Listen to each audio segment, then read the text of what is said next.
шығыстың ғұлама ойшылы, Аристотельден кейінгі екінші ұстаз.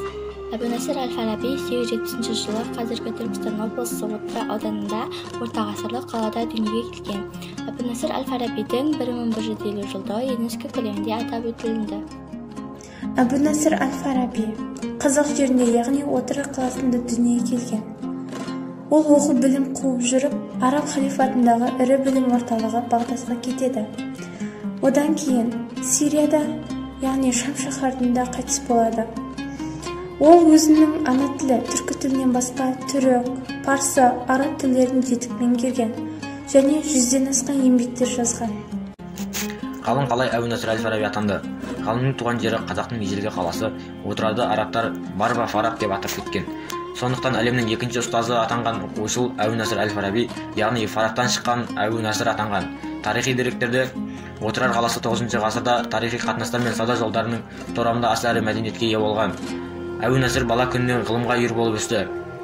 Ғалым алғашында Бұхарада, Самарқанда, одан кейін Қамадан, Бағдад, Шам, Қайыр, Дамаск, Александрия, мәдени Мекке қалаларында болып, білімін үнемі жетілдірумен болған. Қайтейін мен көкжиек көңілімді, келер күнге үмітпен жол ашам. Қос шөлмекпен өткіздім өмірімді, соны медет етеді болашағым.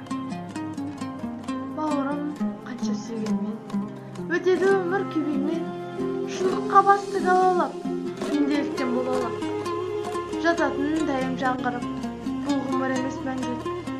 Биопа мына заманда бақы болып кетер адамға. Жұрт кілең күнін қып-қызық, жіберер ұзаяқ өткізіп. Жері оралмай жылдарым жатырағып, қасиеттің жасына көз жуынар. О жаратқан еткен көп ақымағым, құм секілді тез ысып тез суынар. Бір шөлмекте көксеп тұрсын, екіншіде шарапқа жайынар. Даналықты сиямен мұқтырсан шарабымен, шерінен айғайын. Сонда да беріп кетеміз, жүректің отын молында, армаңдап аңсап жетеміз, біз ұлы мұрат жолында. Аллас бір тұтам тіршілікте, әкімдікке күлісі жүгіреді. Көкірекпе сезініп күрсініп көп, жанымен түршігіп түнер еді. Қағаздың түсіп бетіне, сызықтай бейне тартылған, тап болып жігер сарқылған, кездесі ғұмыр өтіне, қайыспай тұрстан артылған.